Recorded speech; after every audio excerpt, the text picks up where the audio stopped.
Seth twice. So Seth now is going to get some comeback, I would imagine, by costing Cody a title. I mean, I think we all know if Cody faces Theory, Cody should win. He would be favourite to win. So my expectation, and of course I can be wrong, is that we're going to see Cody doing well, maybe borderline about to win the United States title when Seth will distract or come down to the ring, interfere. He'll cost Cody. Cody will win the match, but it'll be by DQ. That then is going to give a reason for the Cody-Seth feud to continue, put a bit more fuel onto that feud.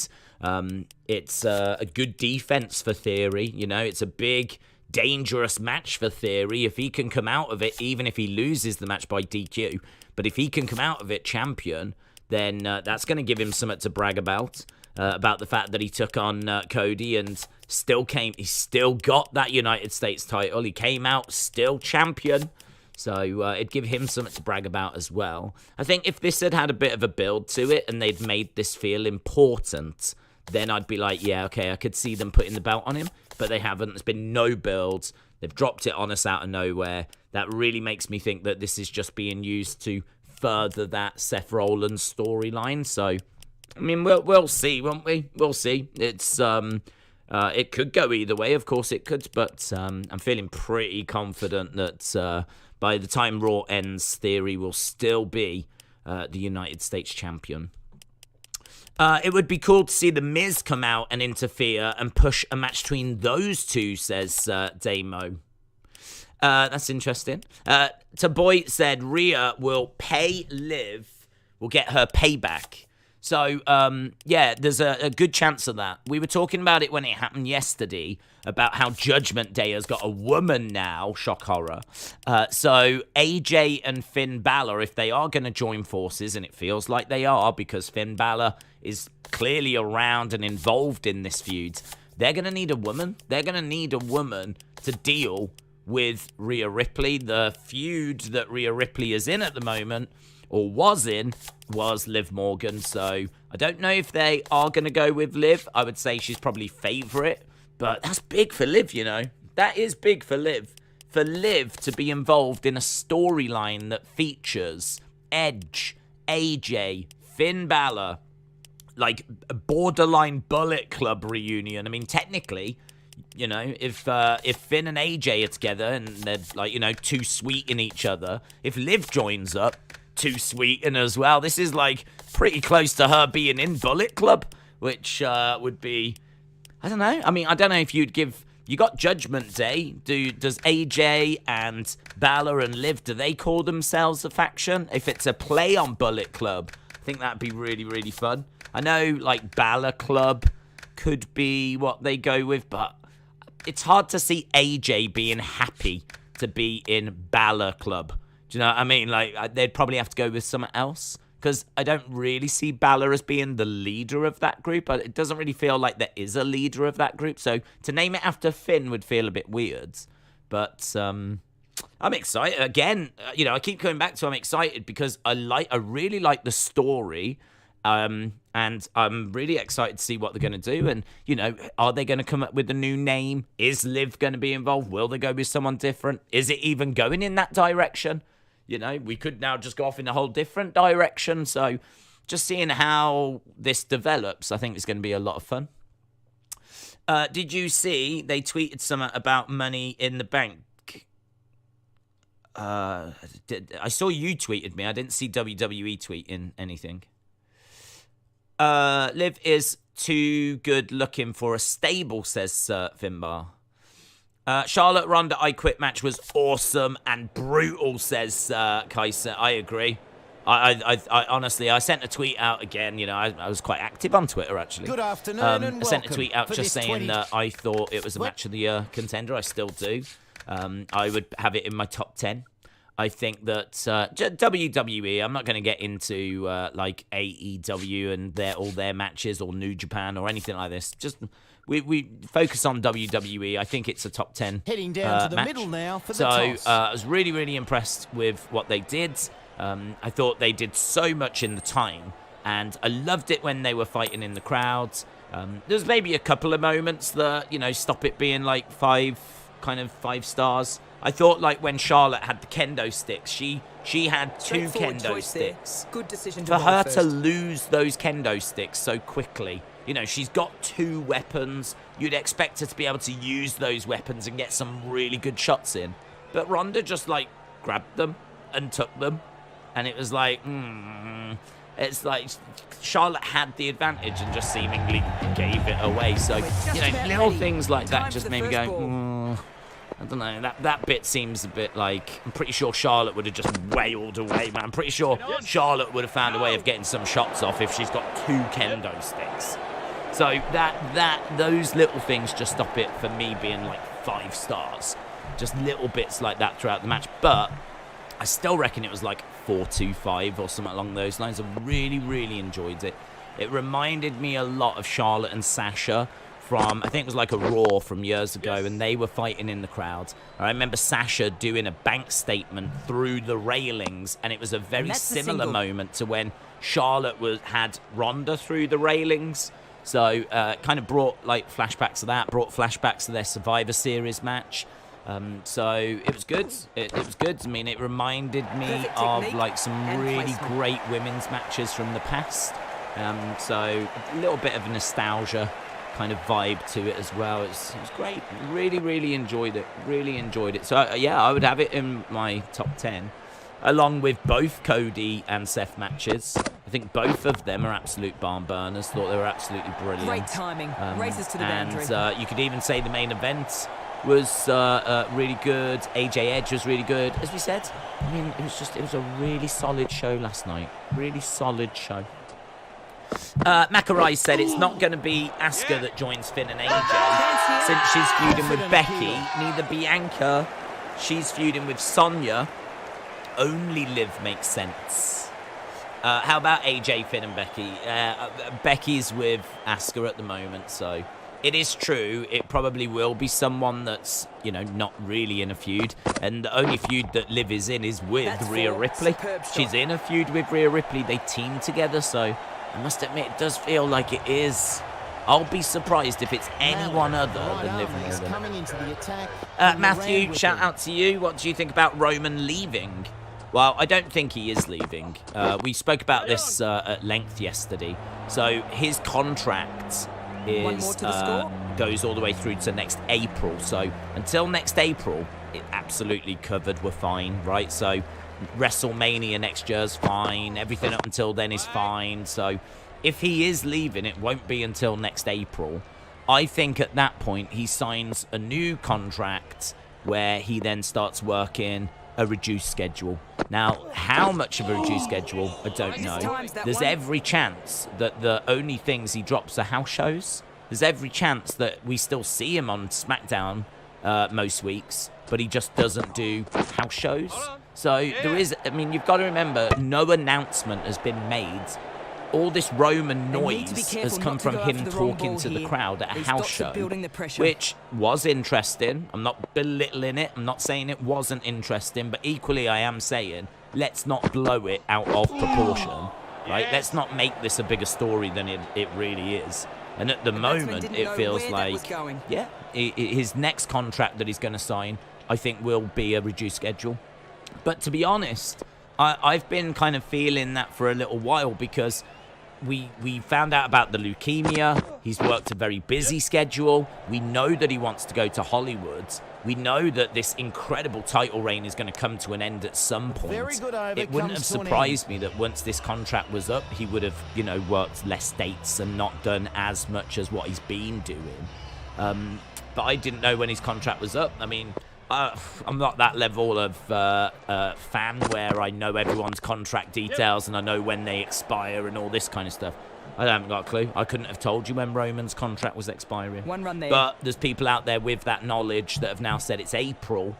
So I think we're fine till April, and then I think it will get reduced. But as I said, the only thing that could change is that he might not do house shows. Or it could be a little bit more, and, you know, we just don't see him as much on SmackDown. But I would still expect him for, like, big shows. I'm still expecting him at WrestleManias and all that kind of stuff. I think that, you know, he could go away and do the odd film. go away for a month or two, then come back. I think, you know, he's not lying. I think we are moving to a new phase in his career. But that new phase doesn't mean that's it, he's gone, he's by, I'm off, see you later. That new phase can just mean less dates. So, Roman has re-signed a 5-year deal with reduced house shows, says Jess, according to Dave Meltzer. Hasib said Fightful tweeted about a familiar face being backstage at Raw. Is it Vince? He's quite familiar, isn't he? Ronald said there's a rumour that Cody's going to challenge Theory for the title. Is it true? It is true. Yes, it is true. WWE Vibes said, do you think WWE will decline once Roman goes? He was a big part of people coming back. I think there will be a decline, but I think the decline is happening anyway, to be honest. If you look at how many people are watching Raw and SmackDown these days compared to how many watched a few years ago, you know, go back 3 years, go back 5 years, go back 8 years, go back 10 years, you will see that it's gradually gone down. Now, I do appreciate the way that we watch wrestling has changed drastically. Do you know what I mean? Like, the way that we watch and we enjoy wrestling is very, very different now, because now you can DVR things. You could just watch all the key highlights on YouTube. You know, it's not like you have to sit and watch the show and there's no other way of finding out what's happened unless you do that. And obviously back in the day, that was largely the case. You know, if you didn't watch Raw, it was difficult to know what had happened before, like, the internet exploded everywhere in the 2000s. Certainly, I think the first time I got the internet was about 98, 99. They take the single. And, I mean, it was very rudimental. Certainly, my connection and connections were so poor. I mean, it was all dial-up. Everything was so slow. I remember, like, you know, trying to download a music track. And honestly, it would take hours to get, like, one music track. It would, like, the bar was moving so slow. So, like, broadband and all that. I mean, like, trying to find wrestling results. I'm sure you could, but, I mean, it wasn't easy, and the masses weren't doing it. So, you know, as you know, mobile phones have come in now. I mean, think about what mobile phones were like going back, you know, 15 years or so. This is before, like, full internet was on them and everything. Like, it's just how times have changed, isn't it? So I think Roman going will see that decline further. But I don't think it's because Roman's gone. I think Roman brings in fans, but WWE have always managed to find the next person, and they've always done a good job of doing that. And so someone will fill those boots. You know, the same concerns would have been, do you think, when John Cena goes, WWE are going to have a big decline because, I mean, it's John Cena. Well, it's like, you know, that the decline was no worse than what it was going to be because Roman Reigns came along. Well, Roman Reigns will go, and then Bron Breakker will, you know, take over. Or Gable Steveson will take over. I mean, Gable Steveson, you know, has got to be a massive, exciting project for them. Bron Breakker, as we said, we know that he's going to be a big deal when he comes up. So, yeah, you know, there's going to be people that will carry that forward. And don't forget, they can always make Seth Rollins a bigger deal. You know, Seth Rollins is wildly popular. There's nothing stopping them putting the belts on him if they needed. Drew McIntyre, you know, could become a bigger deal. I know some of these maybe don't feel like Roman replacements, but you've got to think they're not booked as Roman replacements. You know, Drew isn't booked really as a replacement for Roman. Turn him heel and have Paul Heyman worshipping Drew. You might get somewhere. You might not, but then you can always try someone else. So, I don't think it's going to be a problem. You know, we survived Hogan when Hogan went. We survived after Stone Cold and The Rock when they went. We survived after John Cena when John Cena went. They survived after, like, CM Punk when he went. They'll survive after Roman. Hazza said, we know Cody and Seth are going to finish their feud at Hell in a Cell. We know Cody loves a bit of blood in matches with weapons. Do you think WWE would allow blood the way that AEW do? On a pay-per-view, I would imagine they would allow a bit of colour. How much, I really don't know, but I wouldn't be surprised if on a premium live event they allowed a little bit of colour. But yeah, I mean, it's not the kind of thing you see on SmackDown or Raw, or very, very rare, or if it is, it's an accident type thing. So, yeah, I think if they really feel like it's going to add to the match, if they really feel like it's going to be of benefit, I think they might allow it. I don't think they have to be PG on the premium live events. I think there is a bit more freedom, because that obviously isn't shown on a network. It's shown on Peacock, and Peacock's got plenty of non-PG content on it, so it's really not a problem. So, yeah, I could see there being a little bit, but I can't see it being a gushing Crimson Mask death match. I certainly wouldn't be expecting that, but I wouldn't be surprised if there was a little bit of colour. This could be out. Jilly, hello. What did you think about Cody knowing Roman was going to take on lesser shows and depart after a year? WWE told Cody this and said now is the best time to bring him in and rebuild his family. Yes. I haven't heard that Cody was aware of these things. So I don't know that he was. I don't know if he's come out and said that he knew this or didn't know this. But to be honest, I mean, I still don't think that Roman is leaving. I think he's taking a reduced role, but it's a reduced role that I think will still be able to maintain him as the head of the table, the tribal chief. I think if you look at how Brock was champion and worked, you know, a limited schedule, they've shown that they will do it, and they've shown they can do it. And I can see the exact same thing with Roman. Roman could still even be champion and just defend on pay-per-view shows and just, you know, make the odd appearance on SmackDown. I mean, I really think it's the house shows that he's looking to cut out more than anything else. I think the house shows and maybe a bit of flexibility if he is going to go off and do a movie. So, you know, that is the natural step down. And as we've said, we've seen it before with other superstars that, you know, they don't just up and leave. They do, like, naturally step down, and we see them, you know, just lightening that load. So, yeah, again, it's hard to know how big of a thing this is. I mean, no one, like, I don't think anyone's expecting him to just completely walk away. But I still think there'll be enough to maintain him as, you know, the tribal chief, the head of the table, and to still keep him around quite a bit. Cody is going to win Money in the Bank, says Gerards. Edge should have beaten Roman twice already, says Rubio. He should go and never come back, says JT Colin. Kaysen said, I think Gable Steveson will defeat Roman at WrestleMania 39. Tarek said, do you think Happy Corbin is done with Madcap Moss? I hope so. That feud just isn't really doing it for me. I think it was something that just wasn't. I probably paid the least attention to that match out of any of the matches. And not because I love Omos and Bobby Lashley more, but just the timing, you know. We'd just had Rhea join Judgment Day. We'd just had that incredible Ronda Charlotte match. And then here's Madcap Moss and Happy Corbin. I mean, I think it was there, literally on the show, for the purpose of allowing you to catch your breath and to, like take in what you just watched. Which is, you know, maybe unfair, but you know, that's the whole reason why it was at that point in the card. It was a way of you gathering your thoughts, getting your head around what you'd just seen, and then like resetting and getting ready for that main event. It's a break in the show, really. So yeah, it's not a feud that is really grabbing my attention. So we'll see. That's SmackDown. We'll worry about that when we get to Friday. Punched says Austin Theory teaming with Seth Rollins and Vince is setting up Cody for a feud, and Finn will be in the mix of it.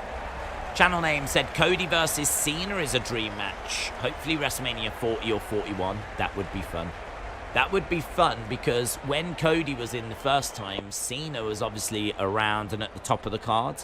So it would be really fun to see, like, the guy that was the guy when Cody was in the first time.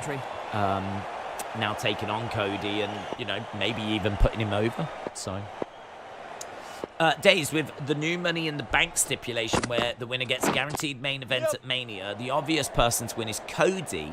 But let's be real, it's going to be The Rock that wins. Thoughts? And through for one. So this is one that I've seen people debating, maybe more than anything else, that people are like really split as to whether there is a new stipulation or not. My feeling on it is that I think there could be a new stipulation, because I think the way they word it is so strange. I just don't think you would word it that way if you hadn't changed the prize.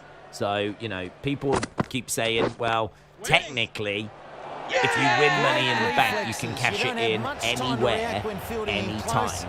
And one of those places could be the main event of WrestleMania, right? So Cody saying, I'm going to cash in, or Cody saying you get the chance to main event at WrestleMania, means that you could cash in at WrestleMania. He's not wrong. People that say that are not wrong. I just think it's a really weird way to word it, because surely the prize isn't just that. That's one thing you could do. You could do that, but that's just one thing you could do. You could also cash in at Hell in a Cell. You could also cash in at Money in the Bank later in the same show. You could cash in on Raw. You could cash in on SmackDown. You could cash in on the Royal Rumble. You could cash in at Elimination Chamber. Like, it is just strange for him to say you get the chance to main event like WrestleMania. You're just saying one thing that you could do, which is weird and makes me think there is a chance that they have changed the prize to exactly that. Because surely it sounds more exciting to people that have just come into wrestling, that if you win the briefcase, you can cash it in anywhere, anytime. That sounds more exciting. You know, you got to think there's young kids that have got into wrestling recently. There's casuals that might have got into wrestling since WrestleMania or since the start of the year. So, you know, there's going to be people that will be watching this Money in the Bank for the first time. Well, we all know the prize was anywhere, anytime. That's always been like Money in the Bank's prize. So it's a really, really weird thing for Cody to now just say you get the chance to main event WrestleMania. Like, it is weird. It is weird. I think we can all agree, at the very least, it is weird that he would just highlight one thing that you could do with the briefcase. So it's weird enough for me to go, yeah, there is a very real chance they've changed the price. There is. Am I saying it has changed? No. Because equally, it might not have changed. Yes. But am I saying there's a chance it has changed? Oh, yes. Very nice there from I am. Abdul. I do think there is a chance that it has changed. But it needs clarity. Someone needs to come out and tell us that it has changed. Someone needs to clarify this, because it's either really weird wording and it's the same prize, or it has changed. And we do need some clarity on that, to be honest. Swing and a miss. So if they have changed it, then yes, Cody or Rock, I think, would be the two that I'd be looking at. Rock, as we've said, could run down, you know, get it, or could come down to the ring and then, like, you know, take a bump, largely sit the match out and win it at the end. Like, there's ways that you can do it. So Cody or The Rock, if the prize has changed. I quite fancy Cody anyway, to be honest, to get it done. But you know what WWE are like. They do change things when they feel like they need to. You know, if they like, who thought that they would unify the WWE and the Universal? Who thought that both titles would be in that one match and it would be winner takes all? I mean, I didn't expect it to go that way, but they did it because they wanted to make Brock Roman even bigger. Survivor Series is always Raw versus SmackDown. Well, the one year we didn't actually get that. The one year we had Brock defend his title against Rey, and we had Roman defend his title against I can't remember who, Drew or someone. And then, like, they actually did proper title defenses at Survivor Series. So again, they changed the rules of Survivor Series. Normally that is champion versus champion and the titles aren't on the line, but they did change it the other year, so that it was actual title defenses. So it really wouldn't be unheard of for WWE to change what they want to do with Money in the Bank and the prize that's up for grabs. You know, it was only the other year that Asuka won the thing, and it turned out it wasn't an opportunity of the title. The title was in the briefcase, so she actually won the belt. So they changed the prize technically on that day a few years ago, back in 2020 as well. So yeah, I'm torn as to whether they've changed the stipulation or not. I'm torn on it. I really don't know, because I can see the argument both ways. I can see that, yes, technically the way they've worded it is still what the prize is, because you can cash it in anywhere, anytime, or they could have changed it. So I would like some clarity on that, to be honest. Dan Levitt, Bangkok Wolves. Almost said Wales. Don't know why. Dan Levitt, Bangkok Wolves. Shout out to you, dudes. What's your picture? I don't know. It looks like you're holding something, but I don't know what it is. Please let us know. Big up, Days. It's been a while since been able to catch the streams, since the time zone here is so different in Asia. DQ happening in the Cody match. Good shot. Shout out to you, Dan Levitt. I still want to know what you're holding. The right I think so. Yes, we touched on it briefly at the very start. I think there will be a DQ there. I think that it's going to be a case that Seth interferes and it just furthers that feud. I mean, I would still imagine that Theory and Cody are still going to have a great match, though. And it's going to be nice to see Cody in there against someone different. So, hell of a opportunity for Theory, to be honest, to get in there with Cody and show what he can do. So, I'm really hoping that match is going to be really good, really engaging. I don't want it to just be, you know, bell rings, they, you know, do a few things, and then literally a couple of minutes later, here's Seth. I'm hoping that it gets some time so that we can see, you know, just what Theory can do when he's in there with a really, really great wrestler, just like Cody Rhodes. Because we don't get a chance to see Theory really in, like, too many great matches like that. So, yeah, I'm looking forward to it. But I would expect it to be a DQ finish, yes. And off topic, UFC dream match in the next couple of years. Chandler McGregor. Dana, make it happen. Strike versus Striker thoughts. It'd be brilliant. I don't know that it would be dream match for me. I feel that that's pretty straightforward for Chandler. I mean, it would be. I'd tune in. I would really love to see it, but I'd be feeling pretty good for Chandler. My stock's not too high on McGregor at the moment. I feel like he probably needs to get a warm-up match in.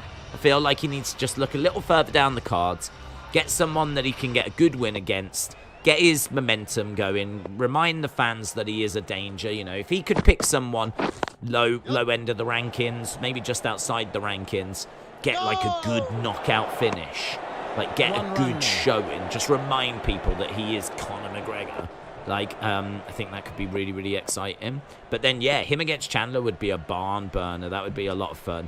Him against Usman as well. I mean, I would expect Usman to win that match, but it still feel big. I would expect Usman to try and get Conor down and just use the wrestling. But the thing with Usman is he's really improved his striking. And I think he'd want to show that against Conor as well. I actually think, I mean, like, Usman wants to take on Tyson Fury. And he wants to take on Canelo Alvarez. And he wants to take on all these boxers. Like, he keeps calling out boxers. I think we've got Ngannou that's actually about to go up against Fury as well. But Usman's, like, open to boxing. He's open to taking on anyone. Like, right now, he is the pound-for-pound great. So, I think up against Conor, he'd want to show that he can outbox Conor. So, I think even Usman, who's a bit of a grappler, wrestler, he would also start to lean on his striking. When we saw him taking on Masvidal, he stood and banged, man. He was striking out with Masvidal. Masvidal against Conor, now that would be great as well. Jorge Masvidal, who's a great trash talker, and Conor McGregor, who is a great trash talker. Both of them are just maybe that level below champion. So I don't know on that one, actually. I feel like because Conor's got bigger now. Like, before you would have said, nah, he's too small. But now he's actually saying that he's really going to struggle to get back to lightweight. So welterweight might be the division for him. That's why he's calling out Usman. So, yeah, I'd be kind of down for Masvidal and Conor. But I do like your Chandler one as well. I'm down for it. Totally down for it. I just, after that knockout against, listen, I think if you can beat Tony Ferguson, I think that you're, in a good place in the division. And he front kicked him to the face. And he looked brutal, Michael Chandler, so I would expect him to be able to beat Conor McGregor. How's Conor's recovery? It's still happening. He's still not quite ready, but he has been putting out some little clips of, you know, him working out and building himself up and getting bigger, and he's actually looking in quite good shape. But Dana keeps saying he's not ready yet. All these people are calling him out, and he's not ready. He's not ready. But maybe a chance we get a Conor fight, maybe December, maybe. Probably more likely early next year. But we'll have to see. It's very exciting in UFC as well. Asib said, what changed on Cody? I remember you saying when he was in AEW, you wasn't bothered by Cody wrestling. You didn't think he was great. You only liked him getting booed. One run there. I think that him coming into WWE is a really exciting story because him coming back to WWE is very unexpected. I think also he's on his own. So Brandy I always found really annoying. I always found that really annoying. The kind of matches that he has as well in AEW. So, for example, when he took on, oh God, what's his name? The British boxer. I forgot his name now. But the British boxing guy, I really wanted him to like put that guy over, and he didn't. And that was annoying. I think that really turned. I think him going off and doing the reality show, the quiz show, all that kind of stuff. I think that him going off and doing that and then not putting over certain people really started to turn the crowd against him. And then, yes, it is true. I loved watching the crowd booing him out the building. I loved it when he threw the weight belt into the crowd and they chucked it back and they didn't want anything to do with him. And we was talking a lot about, like, it would be really great if Cody came out and just thought that he couldn't hear it. He couldn't hear the boos. Like, in his mind, they're booing the opponent. In his mind, it's not him. They're not booing him. So I really wanted, like, AEW then to go down the road of, like, him, like, thank you, as they're booing is, like, still giving motivational speeches and all this kind of stuff. So, yeah, there was definitely... And then also, like, some of his matches, as we've said before, I'm not crazy on, like, the high-flying stuff. There's like, some of the matches I was watching, him against Sammy in the ladder match, for example, there was, like, loads of... There was some lovely stuff in there, but the thing with AEW is they do go too far, in my opinion. Like, a prime example, him... I can't remember who he was wrestling, but do you remember they had a good match, and then right at the end, there was a table that was set up. Brandy got in and lit the table on fire. So he was up in the corner, the table was lit on fire, and he does this, like, suplex move. He ends up putting himself through that table that was on fire. His back is all burning. He's clearly in pain and discomfort. We've just watched him and we've just watched his wife set a table on fire, and then Cody ended up putting himself through it, and not even on purpose. He didn't even mean to, like, put himself through it. It was a botch. And it was just another example of where, like, a Cody match just went too far. He's always been a great in-ring wrestler with the ability to put on great in-ring matches. The problem is, with AEW, there has to be a flaming table. There has to be an exploding barbed wire. There has to be big spots off a ladder. There always has to be something that just takes it too far. But if you stripped it back and just had, like, a normal wrestling match, two people wrestling, trying to figure out who the best person is, like what we're seeing with Cody and Seth. The things that I've been enjoying in those Cody and Seth matches have been like how in the first one it was a surprise, but in the second one Seth knew, so Cody was just like a step behind at the start of that second one. That kind of psychology, I think, is so clever, and it's so engaging. It really brings me into the match. There's no fire, there's no exploding things, right? There's no massive somersaults. It's just really clever in-ring storytelling. It's really, really clever. It's just really simple, clever storytelling. It's clean, it's believable, it's logical. It's brilliant. It's brilliant. And that's all Cody ever needed to be doing. Sometimes, I'm sure you've heard it a million times, keep it simple. Keep it simple. Sometimes, you know, wrestling goes back, oh God, who knows, 200 years? Well, really, it goes all the way back to the cavemen that were fighting over, like, you know, food and caves and women and whatever, right? I mean, like, fighting and combat goes all the way back to the cavemen. But, like, from a professional point of view, you could say that pro wrestling, you know, around 200 odd years or so, like, this is something that's been around and entertained people for a long time. Like, we don't need to be, like, doing crazy stuff. Like, at its core, wrestling is very, very entertaining, and it's entertained people for hundreds, thousands of years. So if you've got something that's entertained people for hundreds and thousands of years, surely all you need to do is just do that, but do it well, and keep it simple, and keep it logical, and keep it, you know, engaging. And I think what he's done with Seth is exactly that. You know, they've kept it in ring, they've kept it, or, you know, they've been on the outside of the ring, but, you know, we're seeing, like, you know, good competitive matches, really good action, some decent development with the storytelling. They're both highly skilled, highly trained. You know, they complement each other well. The back and forths are really engaging. Lovely little reversals in there, and it's just really, really good. It's just really good. You can lose yourself in the drama of it, and I thought the second match was probably as good as the first, but I would say the first gets the nod because of how great it was when Cody came back. So, but I mean, there was still some of those matches happening in AEW. I don't want to paint a picture that everything he did in AEW was rubbish, because that's not true.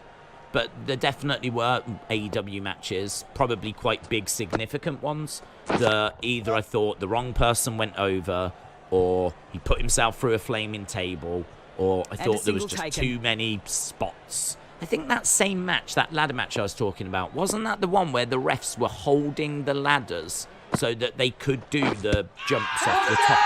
So the ref in the ring was actually holding the ladder for them so that they could then do their, like, stunts.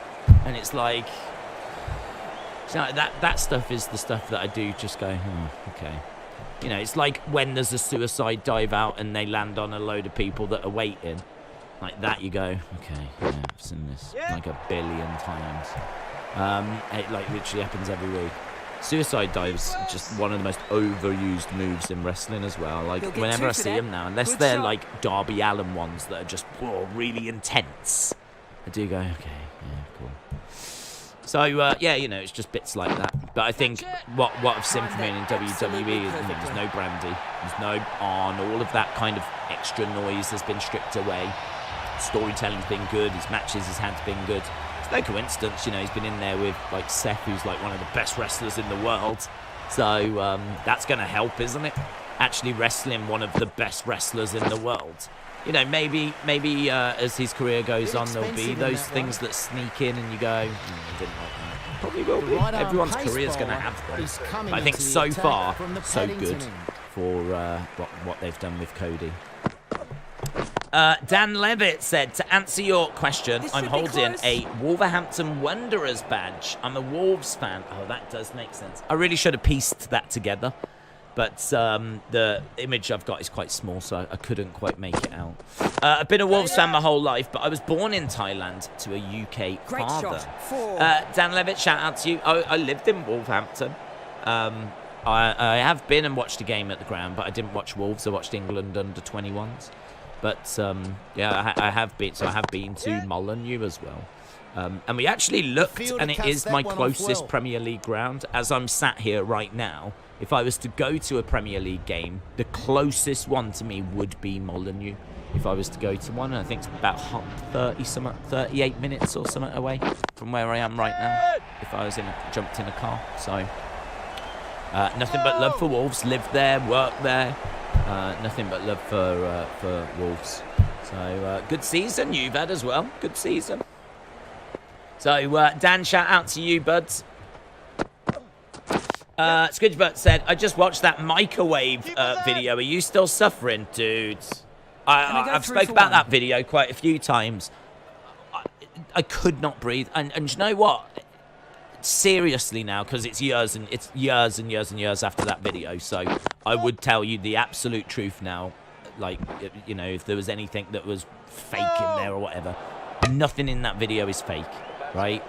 I could not breathe. I think it's actually quite concerning, right? Genuinely quite concerning that if you put a plastic figure and never do this, I don't know how to stress that enough. Never do this, because I did it, right?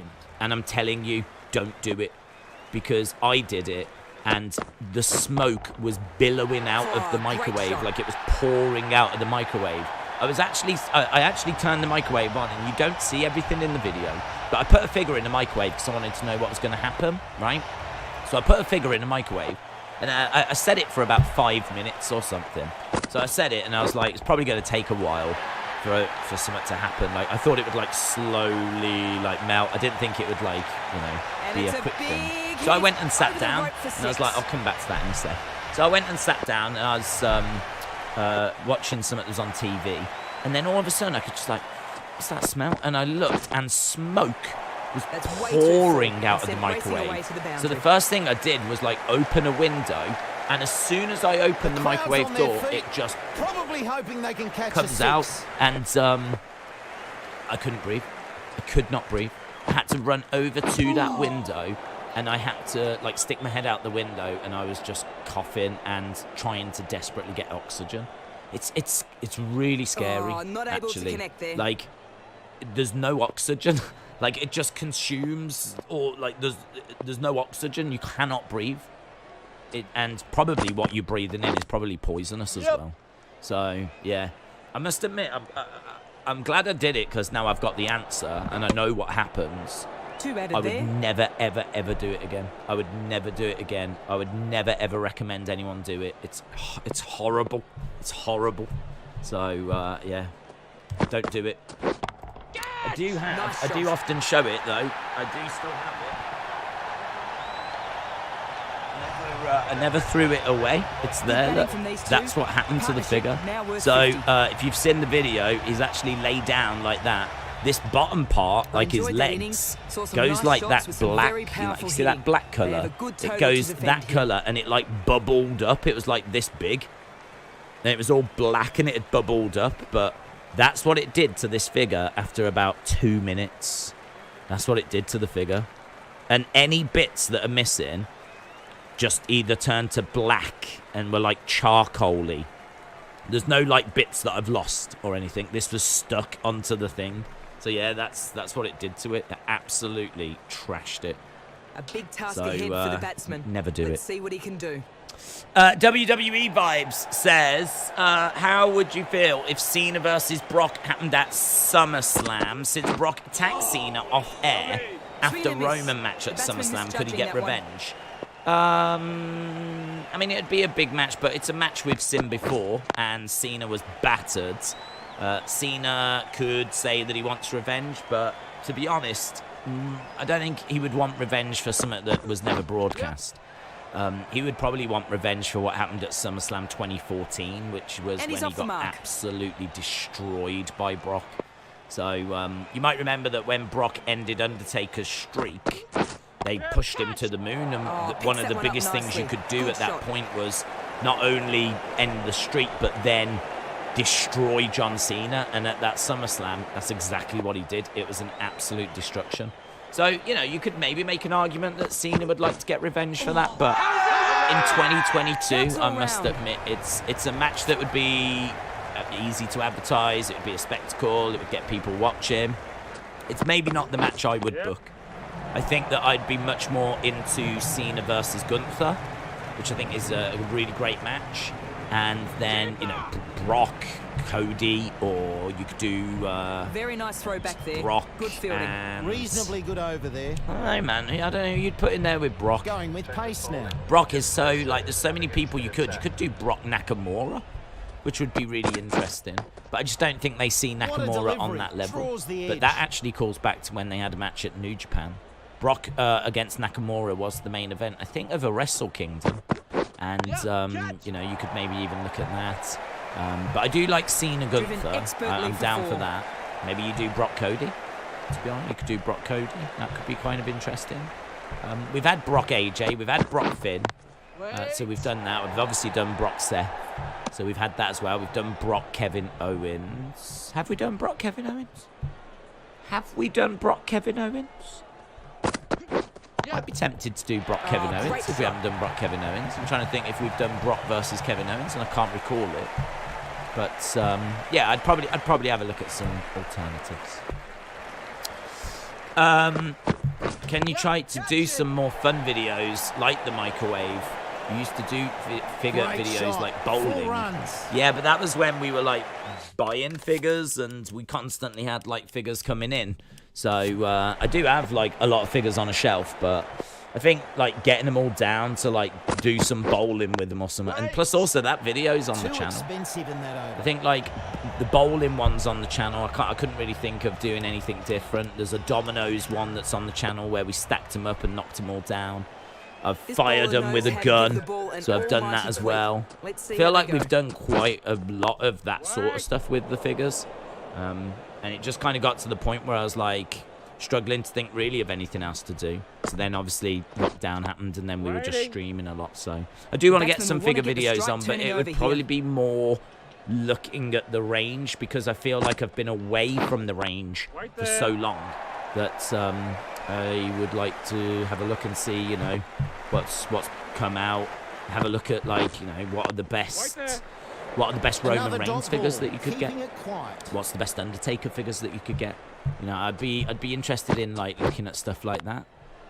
What was the best figures of 2017? What was the best figures of 2016? What's the best figures of 2014? What, you know, like really like what are the best WCW figures maybe that they've made in the Mattel line? What's the best Builder figure? Like I'm really interested in all that, like really having a look at the range. So that's definitely on my mind to do stuff like that.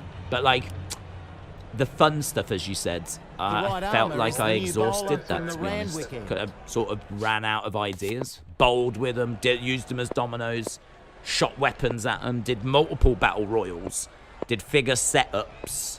So we did all that as well. I even did a video where I had them talking.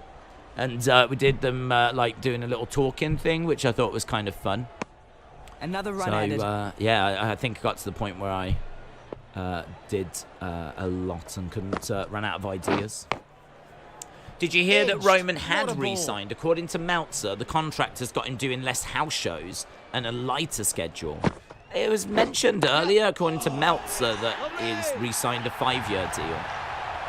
That's in line with what I was expecting. I think what we've been discussing. So, yeah, cool, good. Hopefully that now gets everyone like to stop saying what you think about him leaving, because as we said, you know, I sort of feel like his comments at a random house show just got blown way out of proportion. So, but I do think he will reduce that schedule, and you know, it's interesting if he signed a new contract that does exactly that.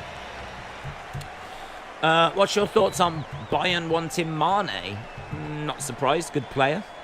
Good player. Kaysen said, what would be a good match would be Gable Steveson versus Bobby Lashley, Cody Rhodes versus Ricochet. Hoff Sports Media, hello, said, hello Days, how's your day? Good, thank you. Cody versus Theory, I think Theory wins by DQ because of Seth setting up Seth Cody Hell in a Cell. And hopefully they go crazy inside that cell. When Punk was rumoured to debut on Rampage, the rating did 1.1. If he debuted on Dynamite, that rating could have been 1.4, 1.5 at an 8 PM time slot instead of 10 PM. I don't know. Well, they have a time slot of 8 till 10, don't they, on a Wednesday? So, I mean, yeah, I'm sure the ratings would have been a little bit higher, but they did it on Rampage because I think hadn't they just really started like trying to push that show. That show was their second show, their second like hour of the week, if you will. I know they have 2 hours for Dynamite, but it's their second show, if you will. And they were really trying to push it. So, I mean, how could you push it more than bringing out CM Punk? So they went for it. Could they have got some more ratings on Dynamite? Sure. but it was probably the right move to do it on Rampage. Because by doing it on Rampage, it forced everyone to tune into Rampage and know that there is a Rampage. And everyone now knows that it's on a Friday and, you know, what time it is and all of that kind of stuff. So I think they used it for that reason. I think they maybe sacrificed a couple of 100,000 viewers on Dynamite for that week. And you got to remember as well, who knows what rating it would have got. You know, I don't know what they were expecting. I don't know what they were hoping for. So who knows what it would have got, but it's obviously, yeah, it did lower than if they'd have done it on Dynamite. But I think they were quite happy to sacrifice, you know, maybe some ratings so that people were aware there was a Rampage, which I think hadn't started long before. Rampage only got 200,000, which isn't good. Yeah, I did see that. I must admit, I mean, there's low and then there is low and that is low. I do think Rampage is definitely struggling. I can't remember what time it's on this week. We will still start early so that we can, you know, get to it. But yeah, it's not great, is it? And it was a much better time slot for them as well. I mean, a lot of people say it's too late being on at like 10 o'clock at night. But this time, it was actually on at like 5:30. Another dot ball. You know, maybe the argument is that's too early. You know, perhaps the porridge isn't quite right. It was too late. It's too early. You know, when they're on at 10 o'clock at night, they tend to get, what, 600,000? They go to 5:30 and now it's 200,000. So, I mean, I don't know. It was... I understand the disruption means that people could have tuned in at 10 going, where's Rampage? I do understand that, but... it is a low number. There's no escaping it. I mean, that's a third. It's a third. You know, we're not seeing Dynamite dropping by a third. We're not seeing Raw or SmackDown dropping by, you know, going down to, well, actually losing 2/3. It lost 2/3 of its viewers. As I said, normally it's 600,000. This time it went down to 200 and something thousand. So, but a chunk of that will be due to the fact it changed its time slot as well. But not good. However you carve it up, it's not good. 10 p.m. being late makes me laugh, says James. Legend Killer, hello. Hope you are well. Two added. If you done what I told you to like on the link, you would have seen it's been changed, says Edward. I saw your link, Edward, but it was a link to another YouTube channel.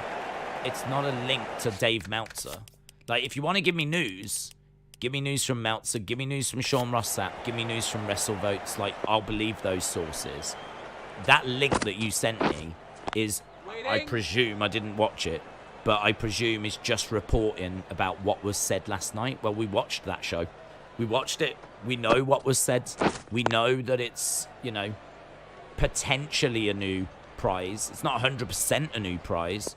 I think the way it's worded definitely makes me think there's good potential they could have changed it, as we spoke about earlier.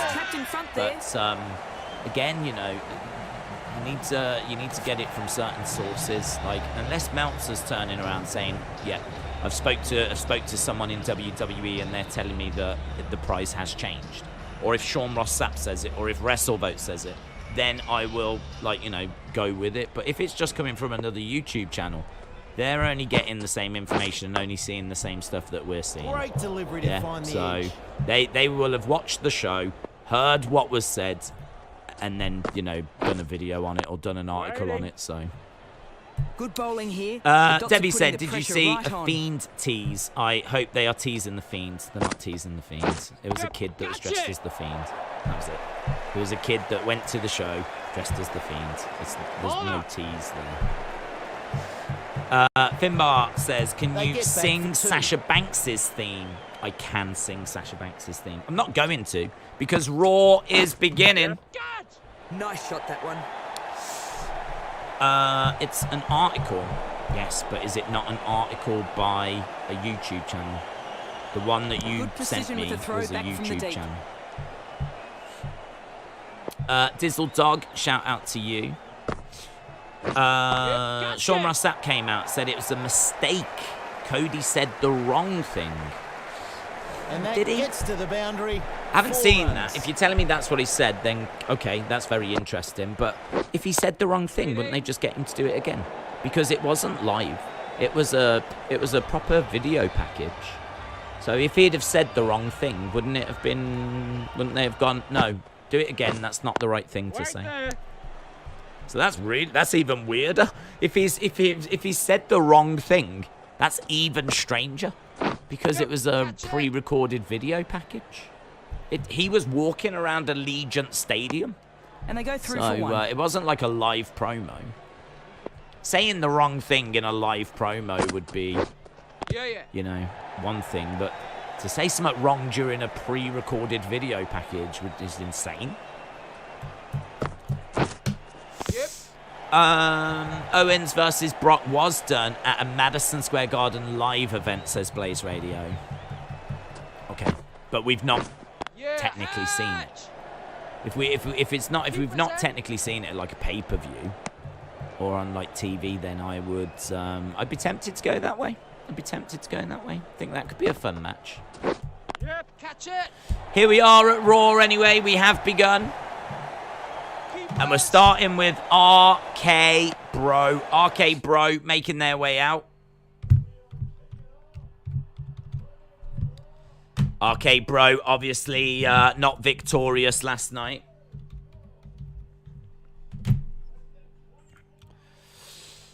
What do you think about Cody Finn match? Yeah, I'd like to see it. I mean, they're both faces at the moment.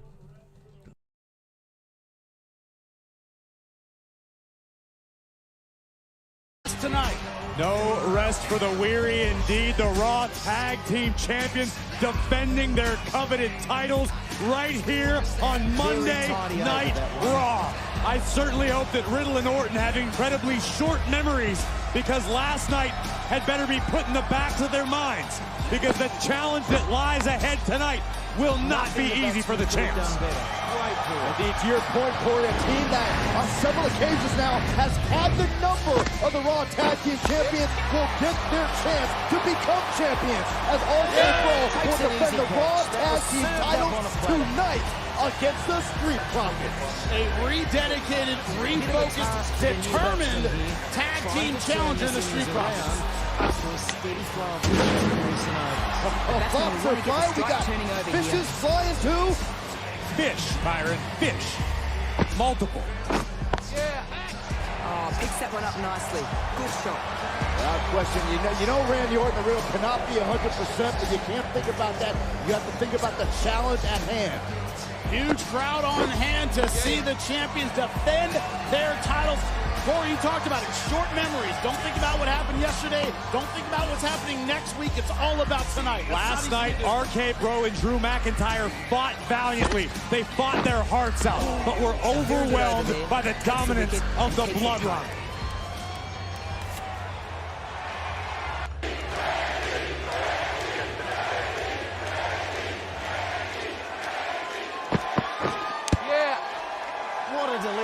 Ladies and gentlemen, welcome to Monday Night Raw.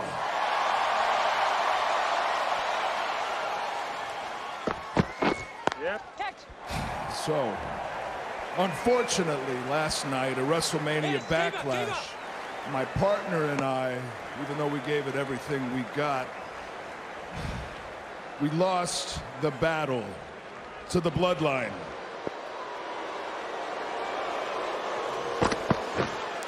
But before this is all said and done, we will win the war. Now, it was the Usos' idea in the first place for the match last night, didn't it? Nothing was on the line last night because a few weeks ago on SmackDown during the contract signing, the big dog himself, Roman Reigns, tore up that contract because he knows that his cousins, the Usos, and can't a single hold taken. a candle to RK Bro. So here's what we're gonna do, Usos. So you got us thinking, we want your titles. We want the SmackDown tag titles. We want to unify the tag titles and become the undisputed WWE Tag Team Champions of the world.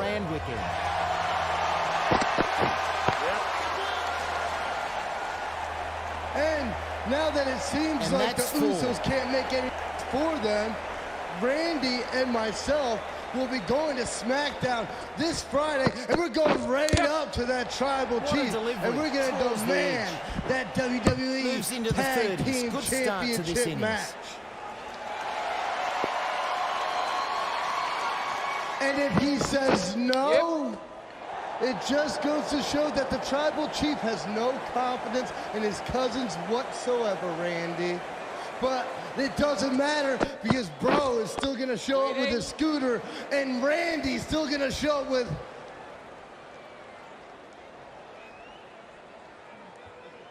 Killer, the Viper, the Apex. RK Bro better not be thinking too much about the Usos because the challenge right in front of their face.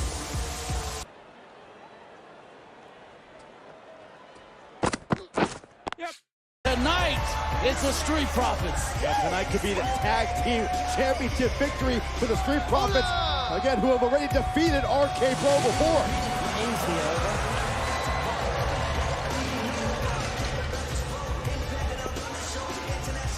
The Street Profits already own one victory over the reigning Raw Tag Team Champions. Could happen again.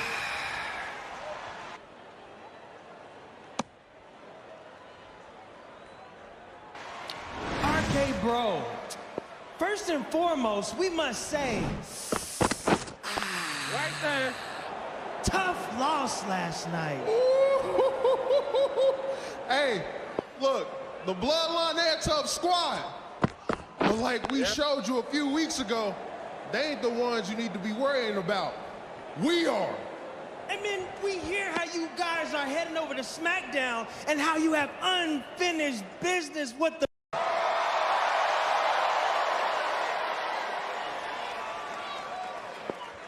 The three most important words we got next. Because it is us, the Street Profits, who will unify the Tag Team Championships.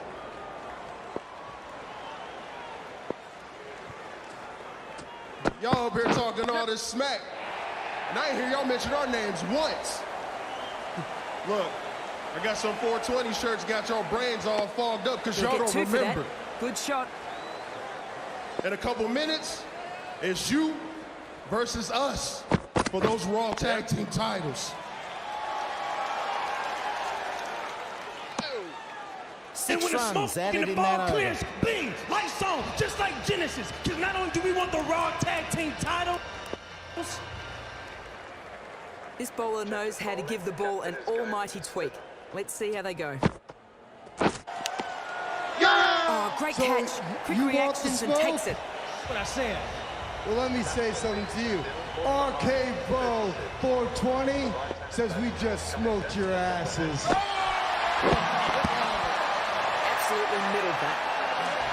And we're gonna do it with the three most dangerous letters in sports entertainment, R.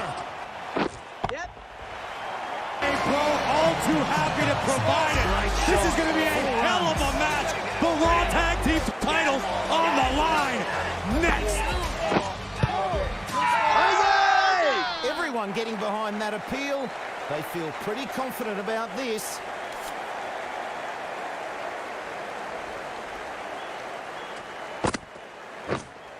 Catch it. Oh, good shot.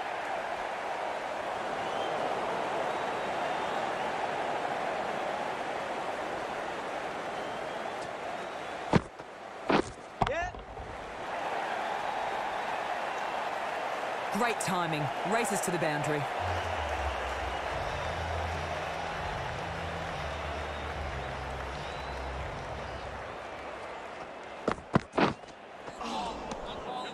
The bowler beats the bat.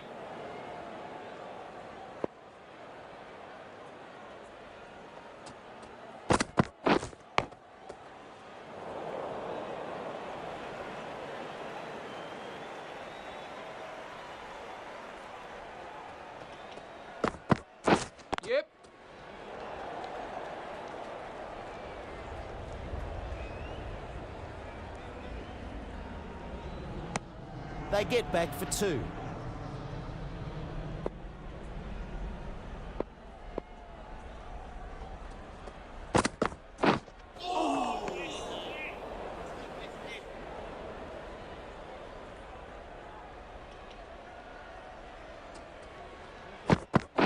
Yeah.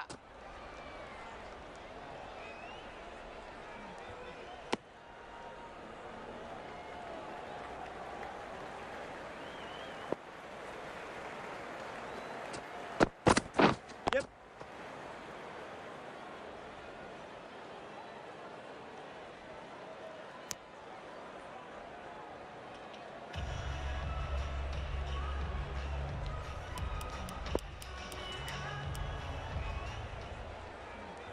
Yadav has some good figures so far, coming on for a new spell.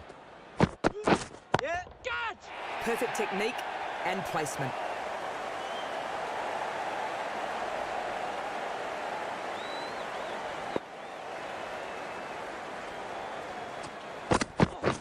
Yep. Muller. 2 run.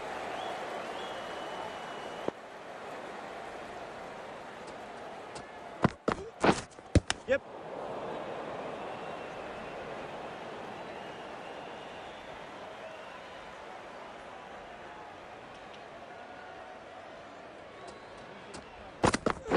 Yeah. Shot.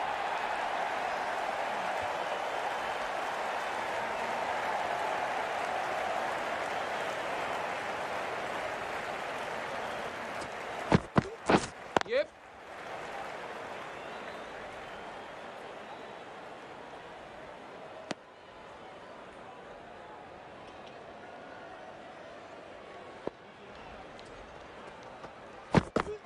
Yep. Catch. The following contest scheduled for one fall. It's for the Raw Nice shot. Tag 4 Team runs. Championship. Introducing the challengers at a combined weight of 492 pounds, Montez Ford and Angelo Dawkins, the Street Profits.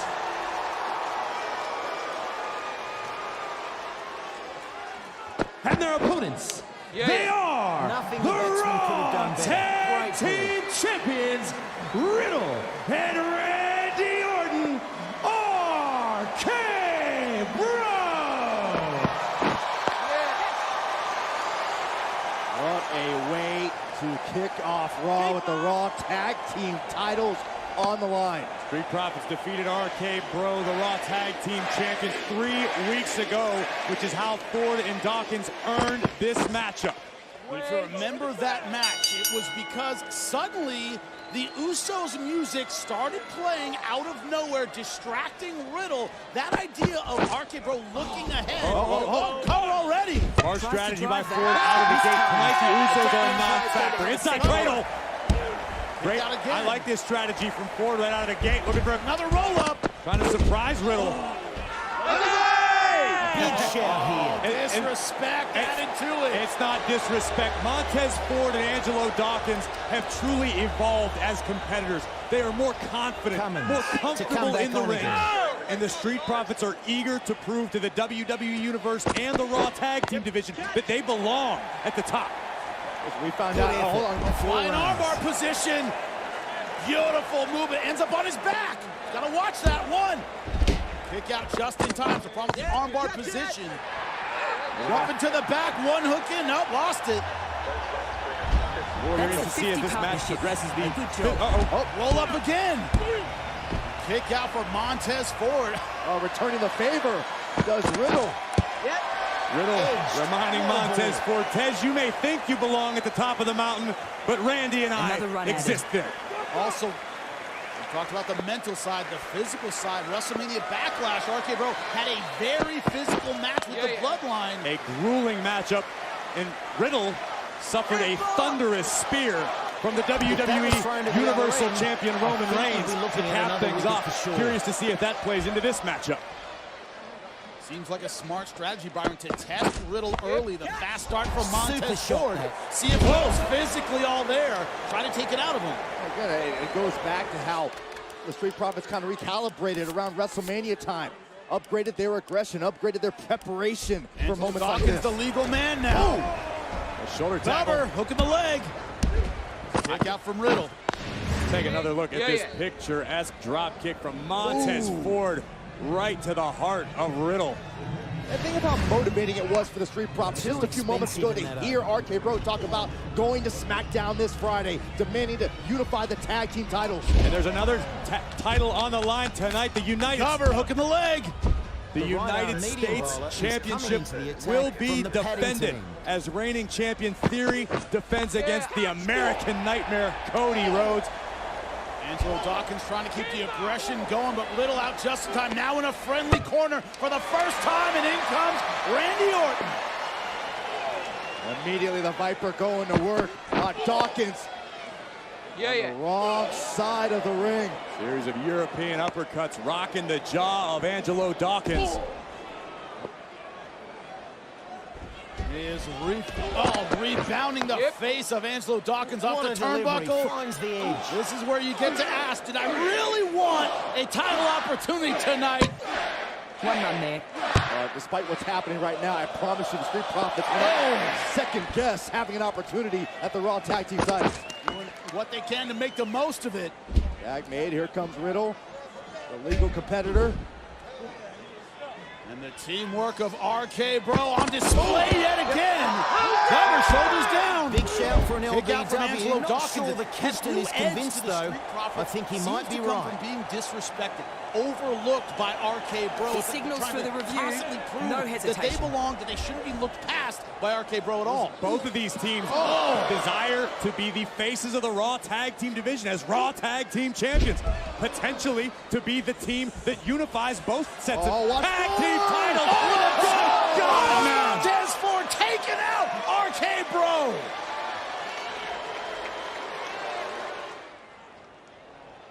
Impact is outside the line of the stumps, and the decision stands. He remains not out.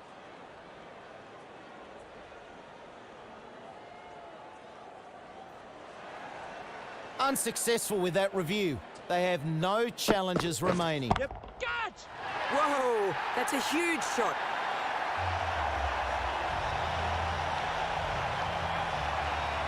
Plenty of wickets in hand coming into this final over. May as well go for broke. The right arm pace bowler is coming into the attack from the Randwick end. Yeah! That's it!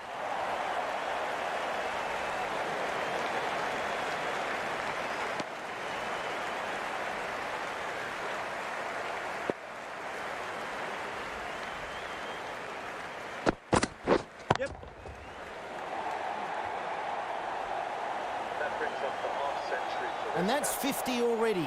This has been a roaring performance.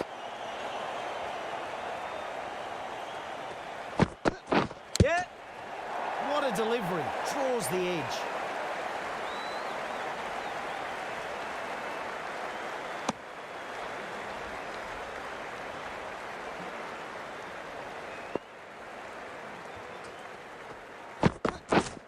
Gotcha. Tremendous stroke.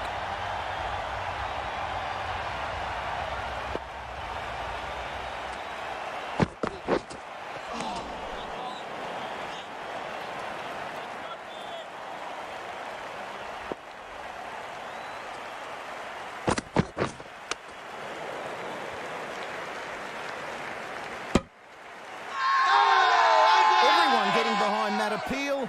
They feel pretty confident about this.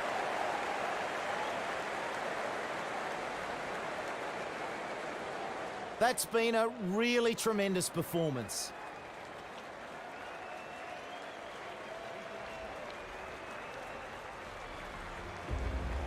Well, for one set of fans, this will have been some very enjoyable coverage. For the rest of you, well, hopefully next time will be better. For now, though, it's bye from us.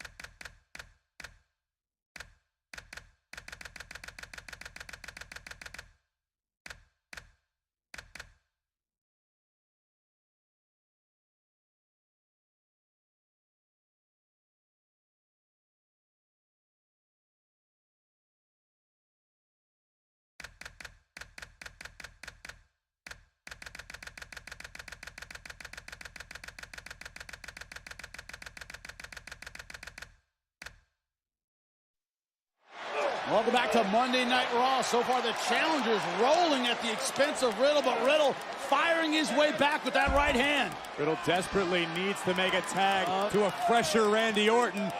Montez Ford doing everything in his power to prevent the tag from being made. Oh! Short arm clothesline by Ford. The action has been hot and heavy since the opening bell. Let's take a look at this before the break. This is not CGI. That is not a special effect. That is a human being known as Montez Ford soaring through the skies here at the XL Center. So difficult if you're RK Bro to prepare for the offense of Montez Ford. As many times we've seen it and dealt with it, it's difficult to deal with. Finally, Riddle in his corner, tags in Randy Orton. Angelo Dawkins meeting the Apex Predator head on. Orton unleashing on Dawkins. Power slam delivered. One for Montez Ford as well.